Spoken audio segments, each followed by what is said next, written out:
Is it recording? Yes.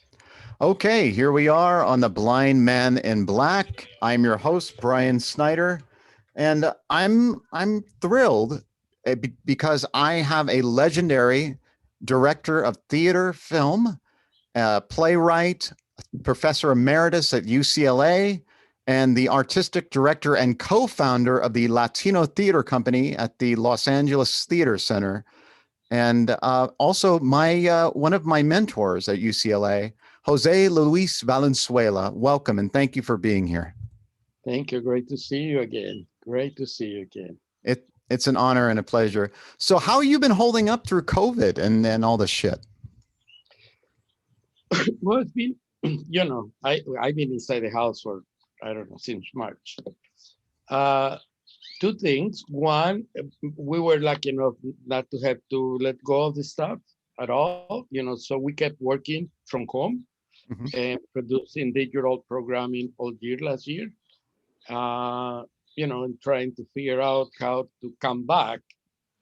When you start, the year that you went out, you have the budget for that year, so you can still spend it. But what happened the year when you come back? So trying to figure out how 2021 was going to be. And, and it's been a interesting, to say the least, experience by being inside. Uh, I was lucky enough that my daughter had a child during the pandemic, and Congratulations. I see him every day, and I can. Meaning that's really been a savior for this because we keep the bubble just for the two families, so we can see him since he was born, and that's been really, really great. But as we lost too many people. I mean, we lost a lot of friends. I lost a lot of friends during the pandemic, and it not only because of the pandemic, but also just from natural sickness, I guess, and not being able to even say goodbye to those people has been that's a trauma in itself. The idea that you have all these people go and you never say goodbye to them, it's it, Um, it's something that I'll do after I can go out. my condolences for your loss. That's horrible. How are you holding? Are you holding together okay? Yeah, I mean, my wife is great. Um she's a writer, as you know, it's a playwright, and she's really, really busy right now. She has a Right. lot of deadlines. And with my daughter, it's great. She had a baby. So, you know, both of my children are actors. And my son is an actor director. So he's teaching at UCLA as a lecturer during last year, now that I'm not there. Congratulations. That's wonderful. So I want to frame this. I was really kind of in awe of you at UCLA. I appreciated. I felt you guys had such a gentle warmth, and you emanated love and compassion and empathy. And but we didn't talk that much. You were an advisor for I think, both of my major productions, and I was always grateful for your feedback and your presence. And we'll get into that later, but I want to start from the beginning. Like, where are you from, and how did you get where you are now? Wow. I was born in the United States, and then my parents left, I want to say, like in the 19s, at the beginning of the 60s or late 50s, they went back, they went to Mexico. And I was raised in a little town in Mexico with my father and my mother and my seven brothers and sisters in a little town called Los Mochis, Sinaloa. So I grew up, so I went to the university in Mexico City. Uh, and then I came back to do my grad school in San Jose State, in 1970s, 1969, I think. And it was very interesting to me because I had really never lived in the United States, but I had very little memories when I was little. Mhm. So It was interesting, the different culture. It was like in culture shock for a long time. I couldn't understand anything, or how people live or why. Like, I was talking to my wife yesterday and saying, when I went to school, the big deal is we all reading everything that we could read. And we will get home, we will get to school at 7 o'clock in the morning just to have an hour or two to discuss the books that we're reading. And we play chess and we talk in the cafeteria. And it was a very intellectual time for me. And when I came here, it was very different. People didn't read as much, or there were no gatherings of conversations about what's going on in the world and literature and stuff like that, at least where I was going to school. So I was taking a class, and I went to the theater for acting. I thought I wanted to be an actor, and to the school, to the university. So when I came here, I was taking a class, and one of the class was speech, because of acting or whatever. And I say, well, I'm not going to do a speech because my accent is terrible. Imagine how it was then. Okay? And I say, but I'm going to sing a song for the class. So I sang a song. And what did you sing? I sang a Mexican song, a protest song from Mexico. It's called Preguntitas a Dios. Could you sing a little bit of it? If you feel comfortable. I could, if I remember. Let me try to remember the lyrics. It's Preguntitas a Dios, where you mean questions to God. Small questions to God. Yeah. But I don't remember the lyrics right now, but I will, and I'll sing for you a little bit. Now, all the other songs come to my brain except that one. Anyway, so the professor had a theater company, a Chicano theater company, and he said, would you like to come and join my company? And I say, yeah, that would be great. So I began as an actor, singer with that company. And it was a political company. The Chicano theater movement was a political movement. So the company in itself, we were doing political theater on the streets and the parks. We had a cultural center, and we would do poetry and singing. And, it was great 70s moment. It was the hippie culture then. Let's hold up for 1 second. So I want to go back just a little bit because I want to see the kind of arc of where you started and how you got to theater. So what was your childhood like? What did your parents do? My father owned fishing boats, shrimp fishing boats. He had an industry, a little, it wasn't a little, it was a big industry of fishing boats, and from the town that we were living. So, and he had, we had a sugar factory in there. So he had land where he grow sugar cane, and then he had the trucks who would travel the sugar cane, and he was a businessman, big time, So, and that's what everybody expected to do when you grow up. You go to the university for business or some sort of engineering or career, to be able to come back and work in the family business. But I didn't want it to since I was little. Since I was going to elementary school, I used to do many things. I mean, I was thinking the other day, I used to do movies with comics. I would. Have you ever done it? It's really cool. I would cut off the figurines from the comics, and then separate, put them in water, and then you get a white sheet, and then you put the audience on the other side, and you put the figurines, and with a candle, like a candle, you move it, and the figurines move, and you have the dialogue from the comic book. So you're reading the dialogue, and that way you can do the entire comic book.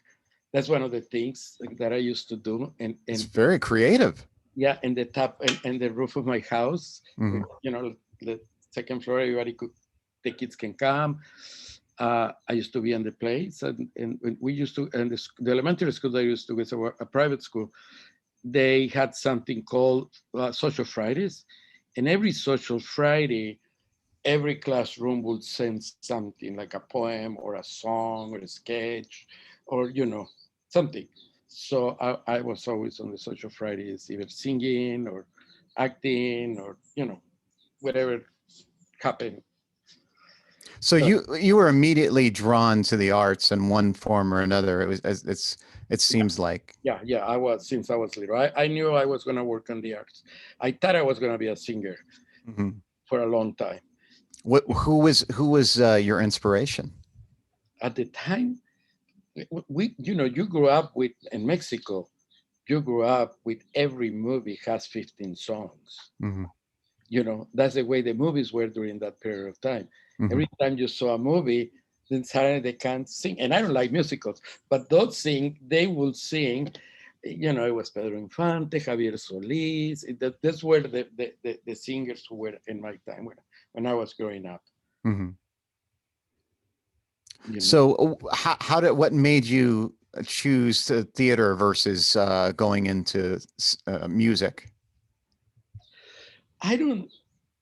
I found it more because all of that was just part of not knowing what it meant, any of it, And when I went into the theater, I felt more complete. I felt like I could do more and say more, Hmm. you know, uh, into a specific community. I was much more interested then, and I didn't, I'm not a Chicano, I'm a Mexican, but I was always wanted to find out this great develop of a subculture from the Mexican culture and the American culture, and how that created a whole movement, a whole artistic movement in the country, a whole theater movement, a political movement.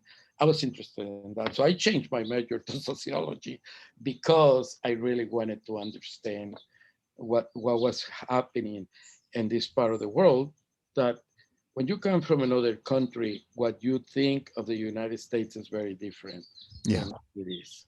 You know what I mean? Like, So what was your feeling like coming here, and like what did you think of when you arrived here, in terms of like how did you view the United States? Was it like in terms of how the United States imposed development on Mexico? Because I have a conversation a lot with my friend Gustavo Esteva. We talk about how, because he was a part of a lot of that, and the development process, and how that American ideology was imposed on Mexico. yeah, I mean, it was, I wasn't as Mexican as I am now when I Hmm. came over here, because I grew up in a way in Mexico City in the university, and it's one of the most cosmopolitan cities in the world. So, you don't think about being Mexican. We were doing, así habla, so Zarathustra, Hmm. Horodowski was doing film, theater. You could see the greatest designs from, we were a lot into Polish designs during the 60s. It was kind of fantastic. So coming over here and people saying, "Oh, well, you're a Mexican," it was kind of funny. Hmm. It was funny in many, many ways, because I always thought of myself to be very well educated Hmm. in Mexico, and I had read a lot. I could talk about anything you asked me at the time, and I was aware of politics and economics and everything. But suddenly I was a Mexican. That was really strange. And Mexican men, you are less. That was really harder, because I came from a upper middle class family, and I went to private university and a private, you know what I mean? It was like, Hmm. what do you mean? I'm so much smarter than you are. So, you know what I mean? Yeah. So that was my first reaction. And also I wanted to understand how that happened. And I learned a lot in the last 50 years in relationship to that, Mm. but So when I went into the theater, I didn't think about I want to be famous. I have a career. I need to do this work because it's important. Hmm. And I want to find out more about the importance of this work. And we were talking about the same things. I mean, in 1971, we did a play about police brutality when a policeman came into a guy who was knocked down in his Volkswagen, and he shot him on the face and the head, Hmm. and nothing happened. And we were, the idea of education, there were no people in the universities at the time, very few Latinos, very few Mexicans. Hmm. I mean, everything, people would say they're Mexicans, they would say they're Portuguese or Italian because they were embarrassed to say they were Mexican. Hmm. Uh, it's and of course, I mean, the imperialist side of the United States, which is big. I mean, this is really crucial conversation right now because the thing that's happening with China. Huh? But the idea, they were able to create an enormous branding during the 50s Yeah. after World War II, of the With Truman, right? yeah, of the Yeah. country, of the idea of how it looks, how it feels, what it is, that they exported that to the entire world, Yeah. and it's called the all these movies and from the 50s just created a spectacular desire to live in that world of the movies Hmm. coming from the United States because everybody thought, oh, that's the way the United States is. Understanding that movies were supposed to show us or give us an experience of a place that we had never been to, Hmm. you know? Yeah. So that was interesting. And we were all affected by it. We were all, the entire world, I believe, especially meaning in Mexico, anything that was American was better. And I think that's these people still feel the same way up to now. Hmm. It was, the perception of beauty, it's a blonde girl with blue eyes running around on the beach in a bikini. You know what I mean? That Hmm. that's what beautiful meant. Right. And we have to kind of know that meant beauty. uh, Hmm. or the guy with the blonde hair and muscular guy with blue eyes, that's the male counterpart of beauty. So nobody else can compete with that around the world Hmm. because people are brown and they're black and they're short and they have brown eyes, they have brown hair. All of that begins an issue of racism around the world, Yeah. you know so I began to be aware of that, meaning you know I'm dark, Hmm. but in the colorization of this country, I'm not as dark as they expect me to be, Hmm. and that's another trick. Yeah. So uh, that was part. So that happened.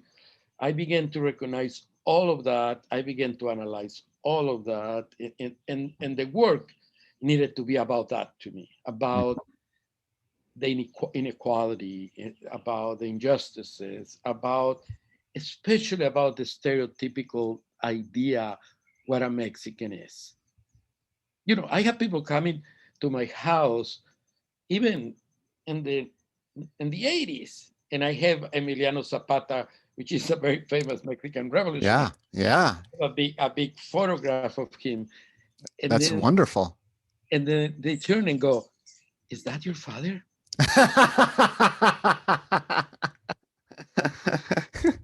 Yeah, he's iconic. I mean, yeah. Yeah, but it's how this is the American perception of Mexico. Yeah. And, you're still on the horse or on the donkey, and you play the guitar and you sing and you get drunk with tequila and you sleep underneath the nopal. So how did you, I mean, was there a point at which you had to make a decision like, okay, you come from an upper middle class family. You could have easily kind of gone in a more commercial entertainment, you know, path where it was more about, perpetuating that mythological American marketing ideal. And how did you go the other way in identifying with the campesinos and like thinking about social justice and so on?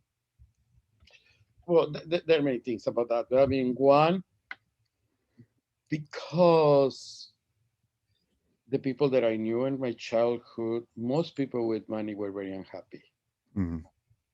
They were more unhappy than the ones who didn't have money, Yeah. even though they didn't have money. I mean, they had a lot of more conflicts and a lot of dysfunctionality Hmm. and less love, less trust. Like they didn't trust that many people. Hmm. Everybody was trying to get something out of the other person.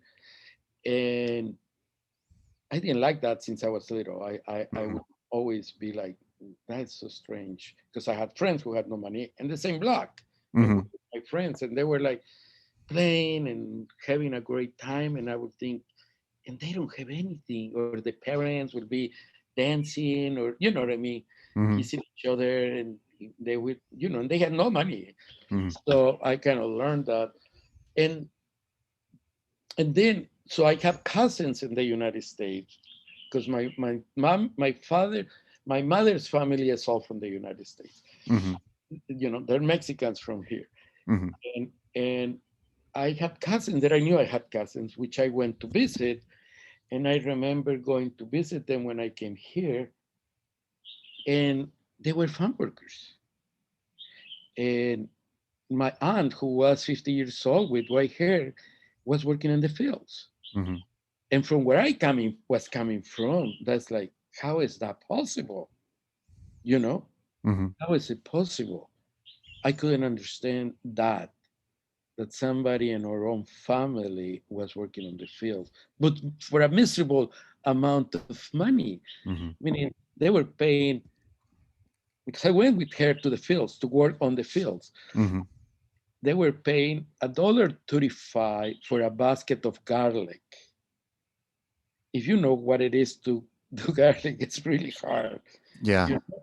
And you can carry one basket. I did 7 in one day. Hmm. You think about 7, that was insane to me. Yeah. Now, So where was that? that was in Gilroy. Yeah, I Gilroy. was gonna say Gilroy. Yeah. Yeah. Yeah. So that was very interesting to me. Not interesting. It was like, I was awakened to a reality that I didn't know, a reality that I was not used to. Hmm. And so that was, really what interests me more. I felt very fulfilled. Meaning the idea was at the time, if we can change one person's mind, it's all we need, because that person is going to change another person's mind. And then, you know what I mean? And that's how this movement is going to grow. I don't need to change 1,000 people at once. We can change just one. Hmm. And how you do that? By having a dialogue. It's the only way we learn, by dialoguing and beginning to try to understand each other, you know? Yeah. And so that was really, meaning, how it started. And then they asked me to be full time in the theater company. And that means I had to drop school and be full time, don't do anything else except that. And And what was the theater company again? it's called El Teatro de la Gente. It was Oh, called, but it doesn't exist anymore. The right. theater of the people. And Yes. I say yes, I want to be full time. I thought about it. And this is the two things that came into my mind at the time. One is, I can let history pass by me, or I can participate in the making of history. And I decided that I wanted to participate in the making of history. And that was it. And they paid us $150 a month. Mm. That was the salary. And it was great, great time. Meaning you have money to eat, you have money to pay your rent, and that's all you needed. Mhm. And then I moved to Teatro Del Esperanza, which was in Santa Barbara Mhm. in 1986. And that was a better job. I was making 500 a month. But this is 1976 already. And Mm. I was there until 1984. And that was a great experience. We traveled all over the world with the company and things like that. Then I started living with my wife in 1980. She moved with me to Santa Barbara. She was an actress. And I promised her we were going to be in Santa Barbara for a year. And 4 years later, she goes, look, you say a year and it's been 4 years. I'm going back to LA because she was, the original uh, leading lady in Suit Suit at the Martaper. She created the role and she, done this short film, there was some film or something. She had a beginning career when I took her away. Mhm. And she said, I'm going back to do my commercial career, Mhm.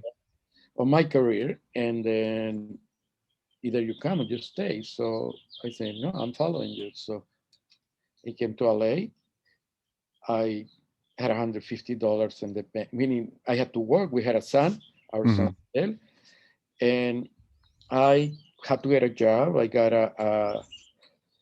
a job in a furnishing company as a bill collector. Uh, Was that a soul crushing experience? yeah, it was interesting. It was because I you have to understand from 19 up to then, I never worked anywhere else Right. except in the theater. Mhm. But I needed a job. So, there used to be these temp jobs that you can go and work for the day hourly. Mhm. They found me this job as a bill collector, and I was there for 9 months. Mhm. And during that period of time, we had to do theater. And I never knew how to do theater by auditioning, and, meaning we were always very accomplished. So I had brought two plays with me that I wanted to direct in Los Angeles. And one was a play that the company had created called Hijos, and the other one was The Kiss of the Spider Woman that I had found in our travels to Latin America. This is before the film or anything. Uh, Mhm.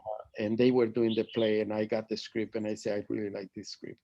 Anyway, so I brought it. Nobody wanted to do any of this. So my wife said, well, we have $150 in the savings. And I say, well, we need to do a play. Okay, we're going to produce a play with $150. Mhm. And we found a little tiny theater in East LA who had a theater, a little theater. And then I talked to the owner and I said, look, I'll give you 50% of the box office. Mhm. Let me do this play. And he said, yes. And I did this play, Hijos, and we got a bunch of awards and things like that.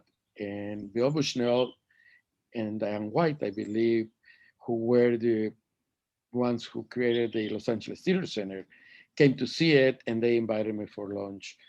And they asked me, what do you need? And I say, I just need a room twice a week to train actors. Mhm. I came from a very heavy training company deal into Los Angeles, which a lot of actors were untrained. you know. So they say, you got it, 4 hours a day, 2 days a week. And then I say, do you guys have a job? Because I'm a bill collector right now, but I need a job. I'm married. And they go, no, they don't have jobs. The only job is in the accounting office. And I say, I'm a great accountant. So they hired me. That's how I began at the LATC. Ah. And I was doing my workshops called the Latino Theatre Lab. I call it a lab because it Mhm. was an experimental. And then through many, I was always wanting to be in the artistic conversation because it's really what I knew. 2 years later, they let me direct a play, La Víctima. and again was a big success. And so then they put me in the artistic stuff, and then I started directing every year until 1991. I did 9 plays in around 4 years' time there, and then they declared bankruptcy. Telling you my entire history really quick. They entered bankruptcy. That wasn't due to your accounting, was it? Eh? That wasn't due to your accounting, right? Yeah, after they took me out of accounting into the artistic programming. Oh, okay. Okay. I'm just joking. Yeah. I wish I could have kept doing accounting. It would have made me smarter. So they closed down in 91. We locked ourselves in. The company locked inside the theater for 11 days because we felt that that space should be, should be open to the public.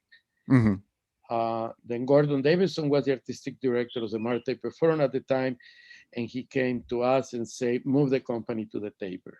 So we moved the company to the Mar Taper, and then we created what's called the Latino Theater Initiative.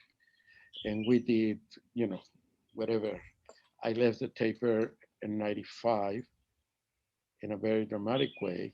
So when I discovered I didn't want to do commercial shit. I'm sorry, commercial stuff. No, you can swear. It's okay. Yeah, you're welcome to swear. Anyway, so, it's the Taper. It was, if you're in LA and so you're doing the Taper, it comes as the top job that you can get in Los Angeles. It's a director. So can you go back a little bit with as you said, you left in a dramatic way. Was it, can you talk a little bit about that? Yeah. So what happened, there's a little thing. What happened, we had raised money to create a Latino initiative. And at the time, we're $5 million to create this initiative to put a main stage production every year on the Latino play and the main stage. And so we did that. And then, I had a conversation with Gordon one day, and I was directing a lot. I was directing in Europe a lot. And during my time at the LATC, I used to go direct in Europe a lot. And then during the Taper, I was directing in Europe. And he said, well, it's time to do something big. Let's do a play. And this, it's, a Latino play, but, to make it a hit. Well, I don't know how to make hits, and nobody taught me how to make hits. He goes, well, I'll teach you how. Anyway, so we created this whole thing. We got a Luis Valdez play. We got Lalo Schifrin to do the music, which was this big composer, Mission Impossible. We got a television star to play the lead role. We created this play. We did it. It was huge. It's 26 people on the stage. An orchestra, meaning it was very big. And he made a lot of money.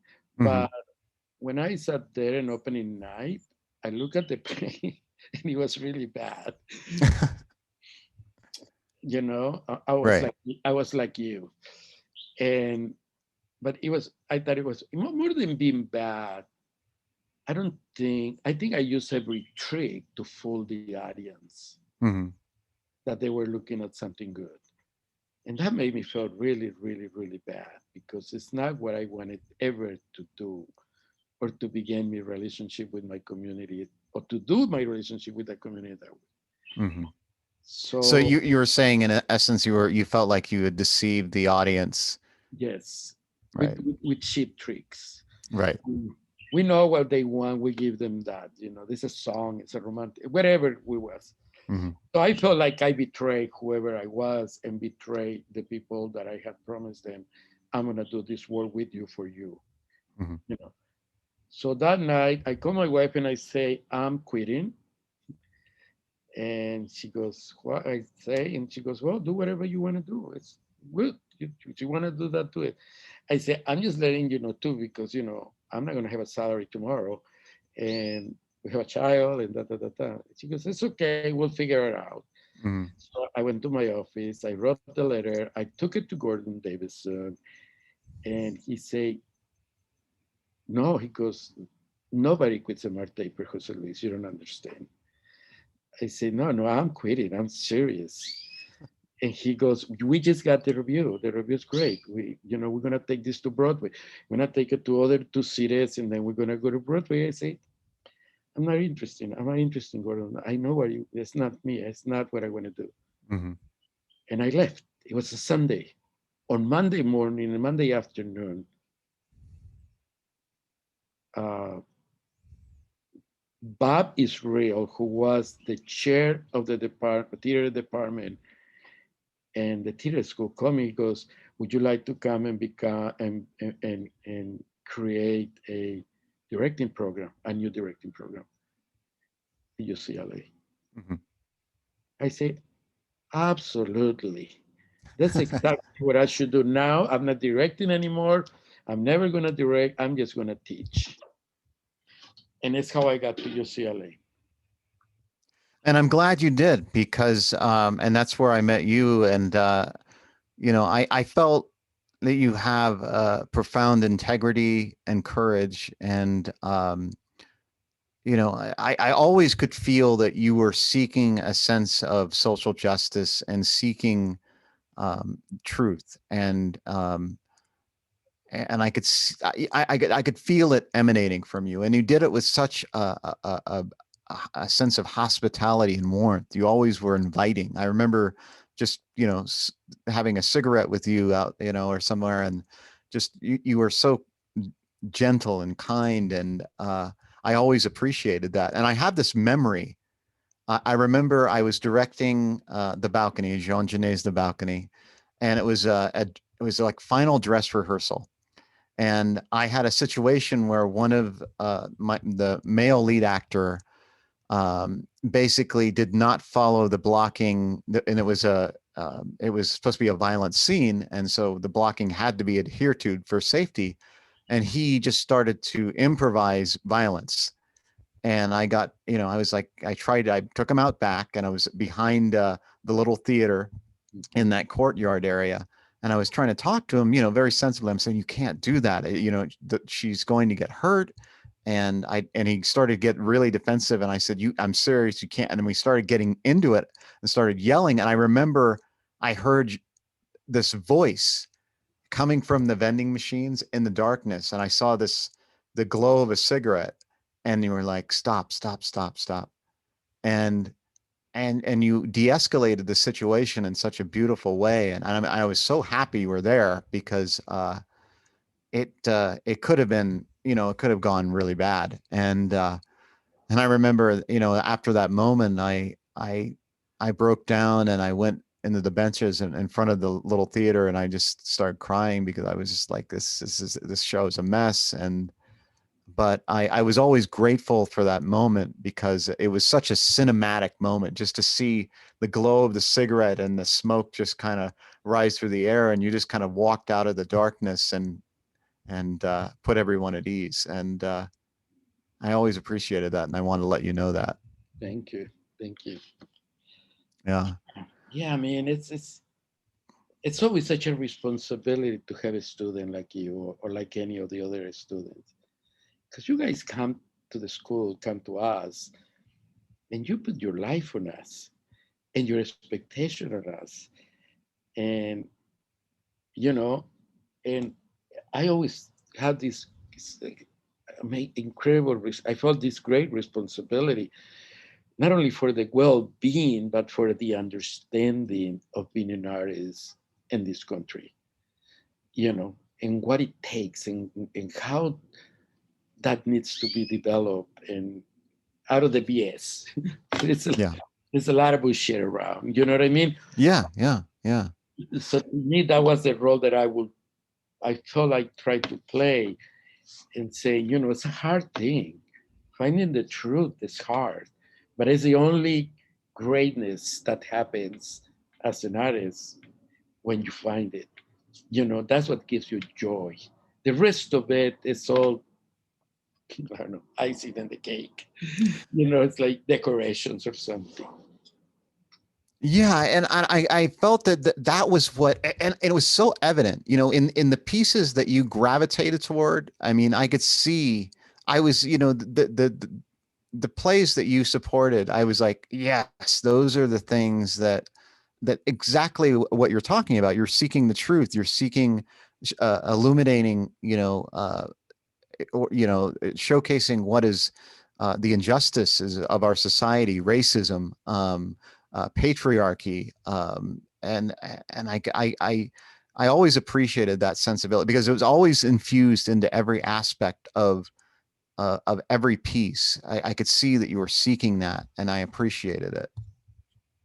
Complicated for the balcony, but it is. We have the theory. We had a lot of discussions about the balcony and the idea of the theory, what was happening, you know, with the outside world and the inside world. Yeah. Why all these iconic figures of power are in trap, yeah, Yeah. in this particular place, and actually historically how that had happened. Difficult to do. Yeah. Very difficult. Yeah. That play, I think, always fails when it's done in one form or another. At least in my research when I was doing it, I remember reading that, and I was even surprised that I was even allowed to do it. But yeah, because it was it was a hard challenge to get that going. But let's get go to school to be challenged by it. Yeah. I mean, you will never be able to do that play anywhere else. Yeah, that's true. That's true.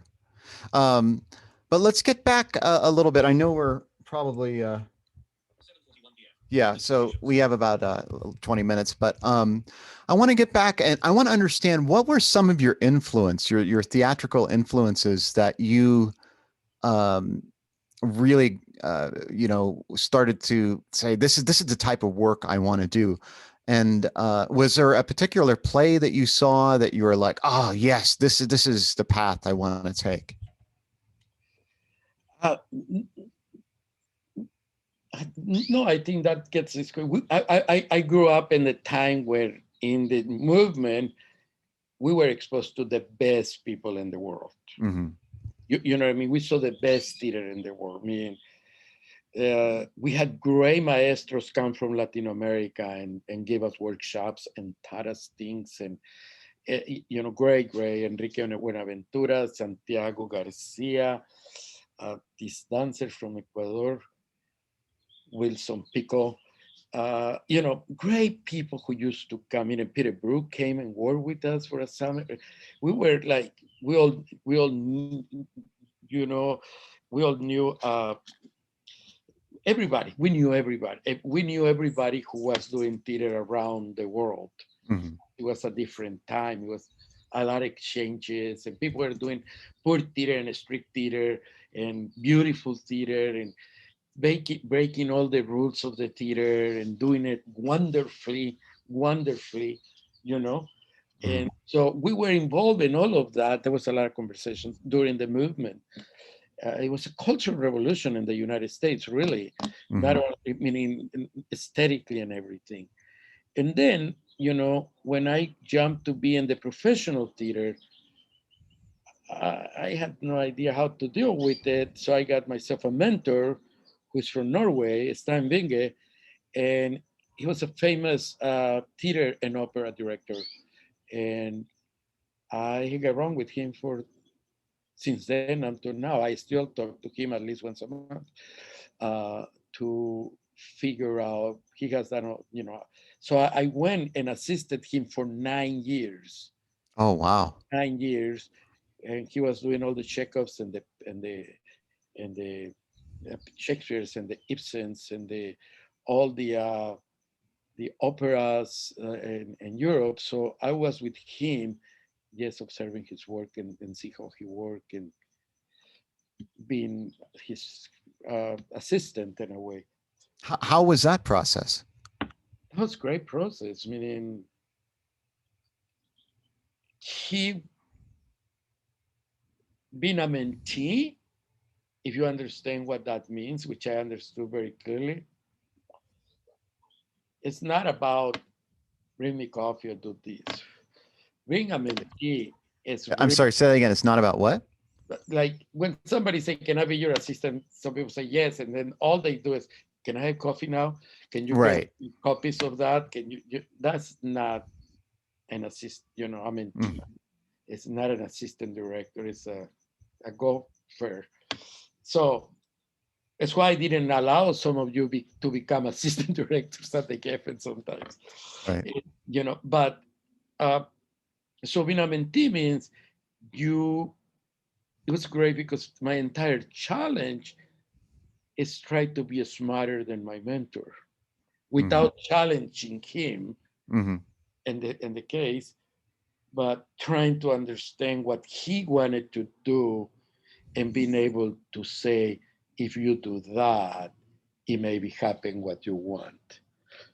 So, I did that with every play in different languages, in German and Norwegian and everything. And he appreciated that support. And we're great friends and great collaborators in a way. I will go see after that, after I have no time because I was directing and I was doing too many things, I will go to the last 2 weeks of his rehearsal and give him notes. And he will come to my last 2 weeks of my rehearsal and give me notes. And I don't like notes, only from people that I trust. Yeah. So that's really my big influence. That's beautiful. I mean, that really is that you still have that relationship, and yeah, it's really precious. Yeah. So, but I mean, it's more European than it's American in a way. People don't take those relationships, which I think are so valuable. But it's a lot of work. Meaning, you really have to do as much work as a director. Yeah. You know what I mean? You have to analyze the play from your point of view. You have to direct the play how you will do it in order to see what the mentor is doing and why the mentor is doing that and not what you thought it should be done, and try to understand that relationship. And sometimes you're disappointed. Sometimes, I had a conversation I went to visit him. They're doing a documentary about his life, and he's very sick. So January last year, before the pandemic, I went to visit him because I had 6 productions on 2020, and I said I'm not going to have time the rest of the year to see him. So I went to visit him, and the documentary people say, I'm glad you're here. We can do some shots. Let's go to the National Theater, where I had directed, and he used to be the artistic director. So we went and we were walking down the stairs, and there was a poster of a play, one of my favorite plays in the world, which is Brand. And he had done a production, which I had gone to see, and it was his poster. And he goes, I remember you told me you didn't like this production at all. That's 25 years ago. And I say, my God, how can you remember? That's 25 years ago. But, we had that type of relationship. Yeah. Wow. Wow, that's intense. That's really amazing. So did he often ask you for, guidance when you were working with him? Yes, a lot. I mean, our relationship, we were all over the world. So we will spend all day together and all night together. We will drink a lot at night. And we were doing the Valkyries, for example. In the last scene of the Valkyries, the last scene of the Valkyries, is Wotan lays Brunhilde down in the middle of a circle of fire. Yeah? It's part of the thing. He lets her down for an eternal sleep, but it's not dead, but because it continues. Anyway, so in a circle of fire, and he was going, how am I going to do this circle of fire? We were talking about different ways with the designers and idea. And we were drinking and smoking, and we were in a villa that somebody had lent us to be there. And we had a metal ashtray, and it got so hot that it started burning on the table. And when we picked it up, there was a napkin underneath with a circle of fire around it. So we said, okay, that's what we need. We need a napkin, meaning a very big napkin. to create a circle of fire in the same way we created this, you know, and we will make decisions. Okay, let's tomorrow when we get there, we're gonna ask for this and this and this, and we're gonna go for it. So, but a lot of things, a lot of just simple blocking. I'm into composition. He's not so much into composition, so I Mhm. will give composition ideas to him. You know, he'll turn around because, what do you think? Meaning, I say it doesn't work. Mhm. You know, or when he came to the United States to do a play in the 80s, early in the 80s, which I was very young, I say, you know, is this, he was doing a very modern version of a very old play, Barabbas, it was the name of the play. And Mhm. I say, you know, it's this new music that I feel like this text can be done through this music. You know, it's a big monologue that Caiaphas, the priest, comes out to talk to the audience and ask him that you know, the emperor or whoever it is going to give you a choice between Barabbas and Jesus Christ. So he comes out and he's the priest of the kingdom. This is during, you know, the all that thing. Anyway, so I say, I'm gonna bring you a recording. Maybe we can ask the actor. There's an African American actor played there, to see if he can learn this text with that, and we can ask the composer to see. And it was rap. When the rap was really underground, nobody knew it. So we got him to rap the entire monologue in this old-fashioned play. So he was very happy with that because he would never thought. I would give him American culture hints to translate his postmodern version of the world, but also to have reference to American culture because he came from Norway and didn't know Mhm. it, you know. So Is there a play that you've directed that you feel like, it encapsulates everything that you are and everything you want to be? Is there a piece that you really uh, are are really proud of? Is what I'm asking.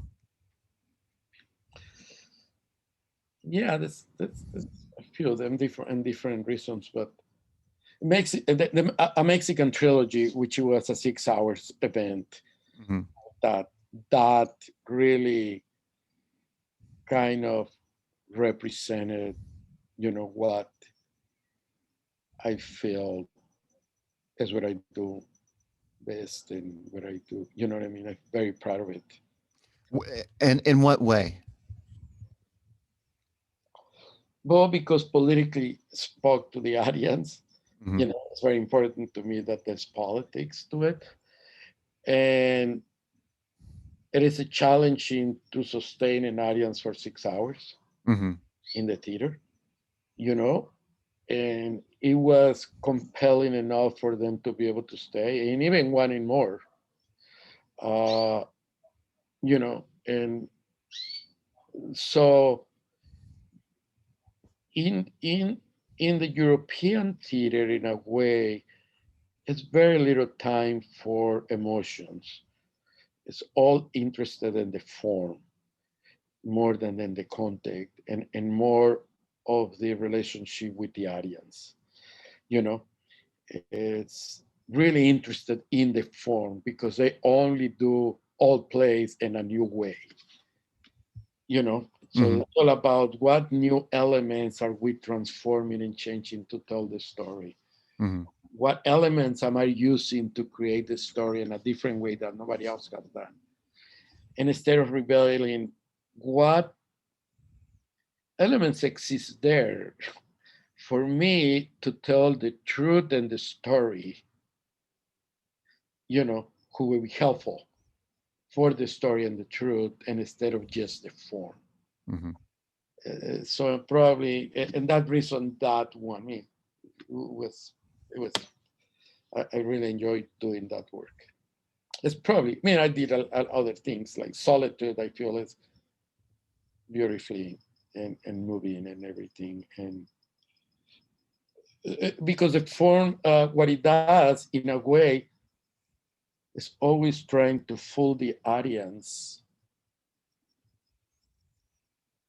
in a way that you feel confused and you don't know what you're seeing, but you're supposed to like it Mm, because it's supposed to be great. And since you don't understand it, it's great because you didn't understand it. mhm, You know what I mean? mhm, So that's one way to, that's what the form is looking for. mhm, You know what I mean? I'm going to throw things at you in order for you to satisfy your intellectual appetite, but not necessarily have a general appeal to you. mhm. So that's great. That's one way of looking at it. I don't think it works only in that way. I think art works in the combination of both, and the emotional journey and the art of the form, in a way. Mhm. But I'm old fashioned. Yeah, I feel that the work that I've seen you connected to, and I've seen some of your work, is that the motion is a very strong part of it and what drives your work. Let's talk a little bit about how you came to direct Luminarias. The film. Yes. Well, because we're a company, and we left the Mar Taper in '95, and I'm not going to direct anymore. Uh, I had made a short film that my wife had written, and it won these awards. And then we got a deal with Sony Pictures at the time, but she got to write a new film, Mhm. and she wrote Luminarias. Unfortunately, the same company had just bought an African American film who did kind of the same thing, which it was called, I don't remember, but similar themes, Mhm. but with African American women. So they decided to do that. So that they gave us the right back, and you know we tried, but that was impossible to get anybody interested. Uh, Especially knowing that we are so stubborn about who do we want in the production and how we want the production. And so so we made it into a play. Mhm. Made it into a play, and we did the play, and it was very successful. And one of the actors in the company, we're an ensemble, there's five of us, say, why don't we make it into a film? Mhm. And he goes, I'll produce it and I'll look for the money. And then we look for the money. And I had, when they won this award about this short movie, it was through Universal Studios. I didn't know anything about film, and it's a total different art form. Yeah. And I say, I don't know anything about, so I'm gonna need the best people to help me, to be honest. Mhm. you know. And they say, okay. So I say, who are the best Latino cinematographers? Mhm. So they gave me three names, which John, what was his name? Super famous. Villalobos, very famous. Mhm. Alan Phillips, very famous. So I wrote to the three of them, and I sent them the script. And I say, I'm doing this film. I have no money, but I'm really going to make the film. I don't know nothing about filmmaking, so I really need a great cinematographer. And one of them answered to me. He goes, I love it. I want to do this film with you. And he was in Mexico City, and he flew in, and we did this film. And then we did another, I got hired to do some other little short things, and I always brought him back. And then he said, okay, I'm not going to do nothing with you until we do a feature film. Mhm. So I said, so we have the cinematographer. And I said, okay. So I met with him, we talked about it, we developed, he taught me a lot about filmmaking and how to deal with it, and what is a relationship, and how working with the actors that I knew. Blocking a scene, it was not hard for me. The Mhm. issue was where to block the camera and where to put the camera and when and how. So that Mhm. I had to learn from him.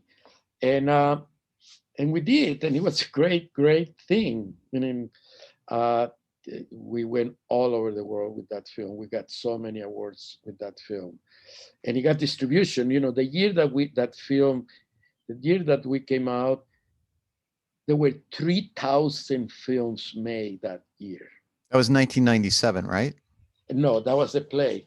And Oh, 2001 is when the film got distributed. okay.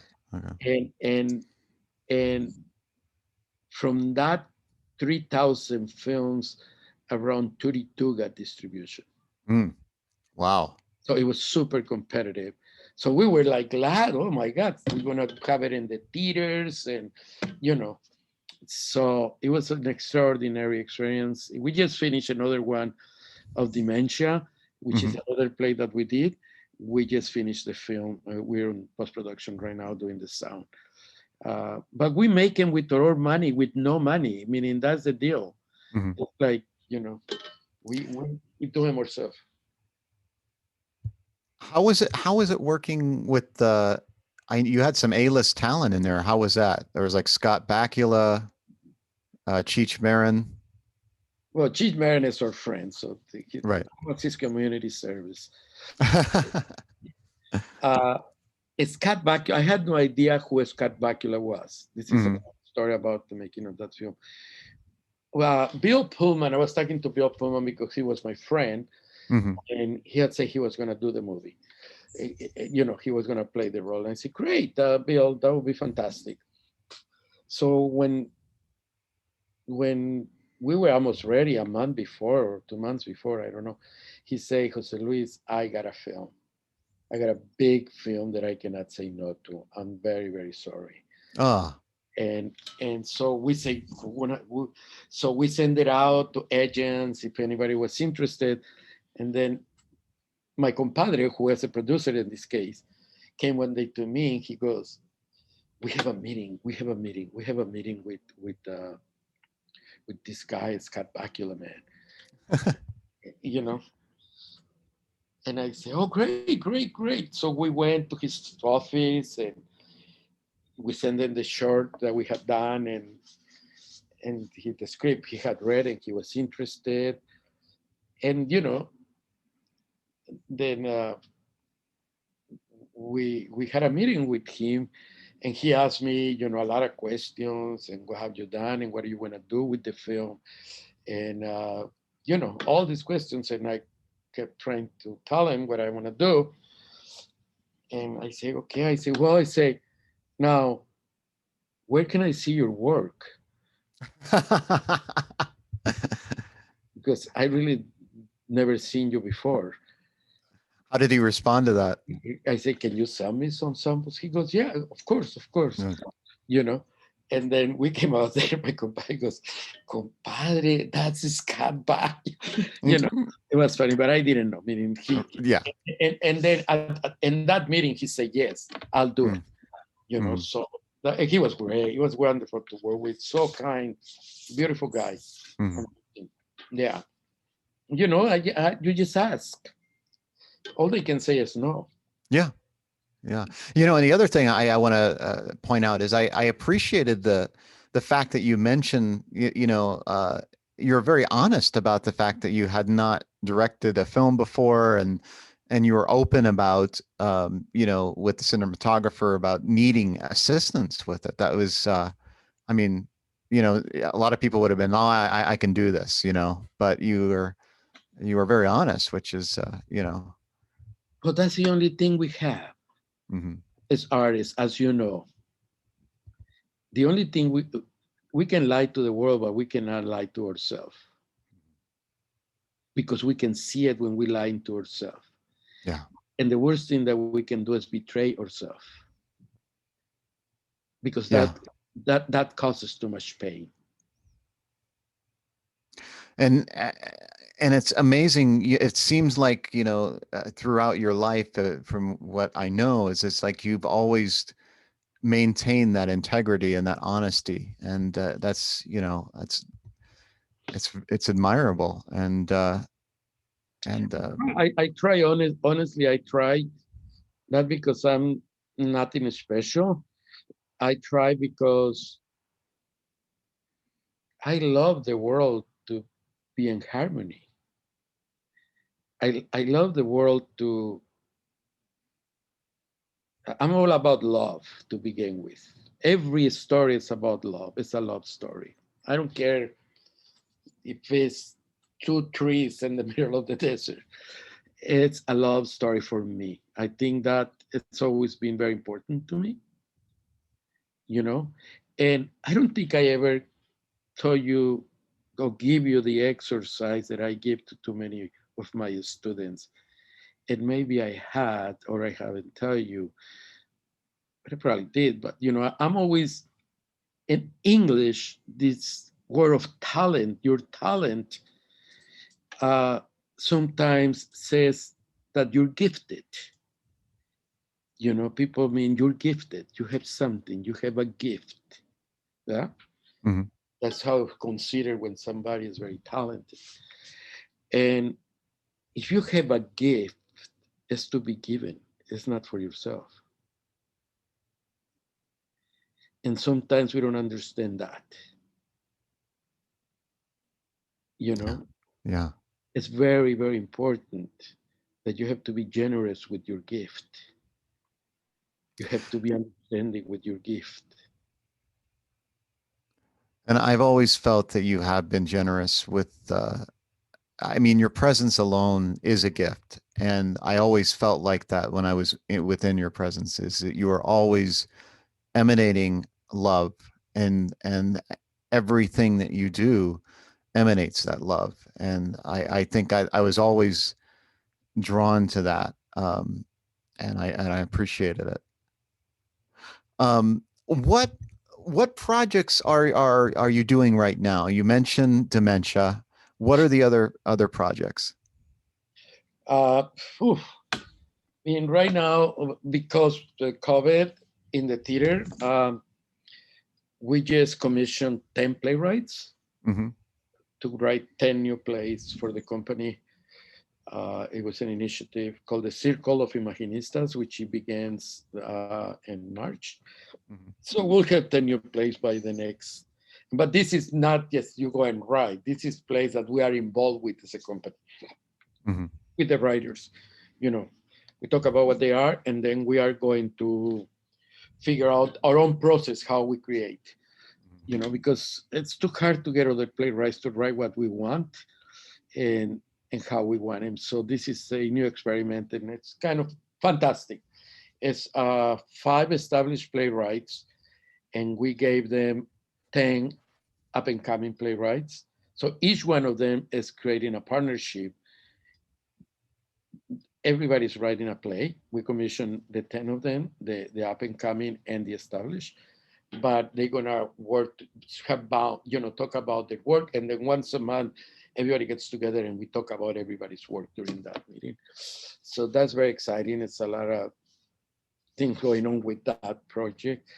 Uh, we have a digital encuentro, which is a festival that we're gonna do in the fall, which, you know, we, it's a national application. We send up an application out, and people apply, and they, for to participate in the festival, we have a national committee, and we look at and then we select the companies that are going to participate in this year encuentro. It's a big deal. We usually do it every 3 years. And then we're doing a succession plan. By that means who is going to take over what we do. The ensemble, which is five of us, who's going to take my job in the next 5 years Hmm. and take over. We have a building, as you know, with 5 theaters, and we have it until 2056, I read that. Yeah, that lease was extended for 30 years. that's amazing. So we want to train the next generation to take it over and to see what our mission is and what we think the mission should continue to be for the next at least 10, 15 years. But at least, you know, that's another initiative. Could you talk a little bit about some of the themes of the current projects, because I feel they're critical right now. The things that you're working on are, you're talking about what's happening right now, the injustices that are happening in the U.S. And Yeah. can you? One of the playwrights, for example, is writing about the underground train, which during the slave times, there was an underground train going north, but there isn't the underground train going to Mexico Mm, at the same time, which is fascinating. And the music that they composed at the time to do that is beautiful. And also mm, the relationship that those slaves had with Mexican culture is fascinating for us to Mhm. understand the complexity of it, and also that we're not so alien from each other as the world wants to make us believe that Latinos and Afro Americanos don't get together. You know, Mhm. we're trying to deal with that situation. One of that. Uh, we're really interested in the. Also, they're talking about lot about the idea of faith in contemporary times for Mhm. what's going on right now in the country, and how organized religion or not, and what's the difference between organized religion and faith, Mhm. and what it does to democracy or what it does to the world Mhm. in its own way. Somebody's writing about that. Um, somebody is writing. We've been fascinated by the idea of the stereotypes all the time, and how the 1940s and 50s stereotypes were created in films, also in Mexican films, for their own Mexican stereotypes. So somebody is making an adaptation in conjunction with a film from that period of time on stage and trying to create a relationship that happens between those images and what's happening with the images now. Um, who's writing? There is somebody, being in this moment of so much gender discussions with transgender, with transsexuality, with all these ideas. Somebody's writing about a transgender and in the Mexican family, what happens in that relationship with us. Somebody is writing about in a closer relationship of law and order. What happens when your people are part of the system? Like now we have mayors in LA who are Mexicans or half Mexicans, and senators who are Mexicans, and you know what I mean? Mhm. Or policemen who are Mexican. And what happened when, what is your loyalty to? Mhm. To your country or to law Mhm. or to your family? Mhm. It's a historic, that's a very important theme that somebody's writing about that, because what happened, uh, the relationship, there is all this misconception about the relationship between uh, law and order, and like what happened when in your own family the police captain is your brother. Yeah. They kill your best friend, meaning what happens, how, you know what are you going to do, how you're going to deal with that situation, who's there to blame, you know Mhm. so that's one. We're pretty interested what's happening about the Asian hate, the Asian community in Helsinki. And then, are we going over there? Yeah. Okay, so 3 more minutes. And we have to. We are doing. There is one of the writers is in a relationship with an Asian partner, so it was very. We wanted to know what is that relationship like. What Mhm. is the importance of that relationship or not? So those are some of the themes. Well, I'm deeply grateful for the work that you're doing, and it's critical within the times that we live in that these stories be told. I know you have to go, so I want to ask you one last question before we depart. Before we started recording, you and I were having a discussion, and I was telling you about how I was embarrassed about my thesis production at UCLA, The Balcony, and you had alluded to it early on, but we didn't describe what you were talking about. But you know, what I've done in my life is, as I mentioned, I did not invite any directors or producers or any possibility of getting future work because I was embarrassed by that production. And then I lost more eyesight simultaneously at that time.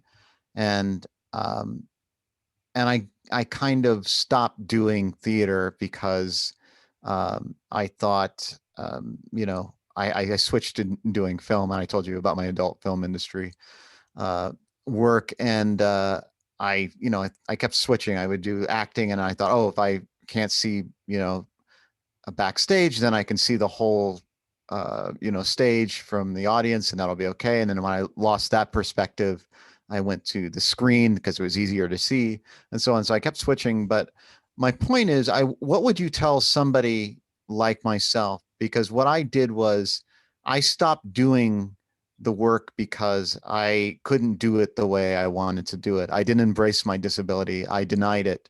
And I guess in essence, I'm answering my own question because you said it. Is that I wasn't being honest with myself, and I paid for it, and I didn't continue doing what I loved. But what I'm asking you is, what would you have said to somebody like me in that situation that wanted to do the theater, but is entrenched in a culture of ableism and um, this, it's all part of this American patriarchy and the way it's set up and that type of life that we live in. So my question is, what would you say, I guess, to me back then? I, I, I, well, we talk about this and the idea to be embarrassed by a production that happened in a university, Mm, not inviting people, and to stop in the idea of the future, or that somebody will see how brilliant you were in one moment, because the truth in a play only lives in a moment, yeah. you know, and out of a whole production. But if the smart people will see that moment of truth, so you should not be embarrassed about a work that it has many it's a student production at the end of the day. You Mm, know what I mean? There is a lot of limitations because it's a student produced, it's a student done, it's a student built. You can see it on the same way. But also what you were talking about the blindness, I mean, I'm sitting here and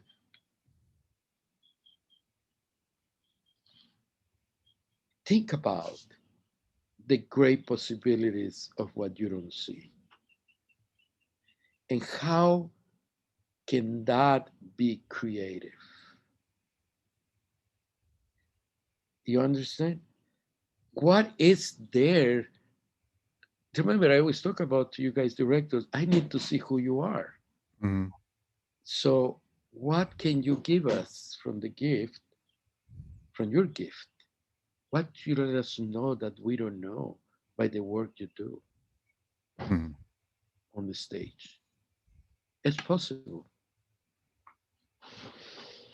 Okay? And I really Yeah. have to go. Thank you Yeah. so Yeah. much. For, Yes, thank you so much, and I deeply appreciate your time. And this podcast is about loving beyond fear, and I think you are an example of loving beyond fear, and your life and your work has proven that. And I'm deeply grateful for your time and everything you've shared. And I hope that we can stay connected one way or another. And thank you.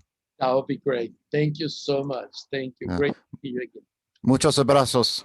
Igualmente. Bye bye. Bye. Hasta luego. Hasta luego.